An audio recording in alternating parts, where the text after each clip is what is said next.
I'm Australia's youngest property mogul. I'm 27 years old and have 72 properties. He calls himself the Cash Kid, in the fast lane to success well before he could get a licence. If someone told me that I'd be here in 10 years from 10 years ago, I would have said, you're kidding. I paid $140,000 for this one. I paid $130,000 for this one. They rent for $600 a week, and if I was to sell them today, I'd double my money. Nathan Birch started saving at just 13. 5 years later, he had a $35,000 deposit and signed a contract for his first property. It was just a humble little house out in Mount Druitt in Western Sydney, and I got excited from that and I kept buying more properties out there because it was affordable and the numbers worked in line with my strategy. It's a strategy that's allowed him to grow a $10 million property portfolio. His 72 properties bring in $700,000 in rent each year. After making mortgage repayments and paying off expenses, he's left with $200,000 in the bank. If I sold all my properties today, I'd have over $5 million sitting in the bank account, earning interest on it. So every property you own, you're making money on? Every property I buy, it has to make money from day one. If it doesn't make money, I don't buy it. Nathan's strategy is to find properties below market value with high rental returns, using equity to buy his next property. I'm looking for properties that are bread and butter properties, so I want properties which appeal to the masses. It could be a house, a unit, a villa or a block of units, so be it.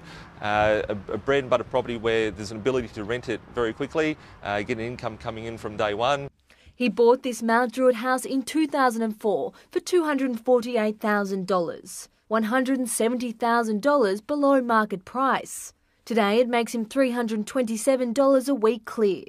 He purchased this property in Orange for $55,000, almost $100,000 below market value, and another $104 a week profit is coming in. And this 3-bedroom house in Cranebrook, New South Wales was $66,000 below market value, making him a profit of $94 a week. With any property purchase, there's 3 main keys that I have to have as a must, and that's buying the property below market value. It has to have a positive cash flow, neutral to positive cash flow, and it's in a prime area for capital growth. And I think investors do take that medium to long-term view, and they enables them to accrue these sort of portfolios that we're seeing.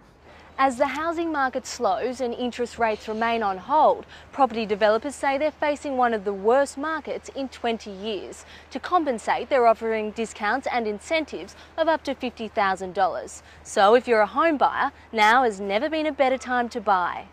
Well, look, another positive for investors currently is the fact that we have historically low interest rates. Now that also means historically low, not just for borrowers, but also depositors. Andrew Wilson from Property Monitors says Nathan's strategy is the key to success. The best places to find properties with high rental yields are suburbs on the fringes. Areas which are popular with buyers and tenants, such as areas that are close to transport, employment opportunities and other established residential infrastructure and amenities. And as for Nathan, his aim is to reach 100 properties in the next year. But if I can do it, anyone else can.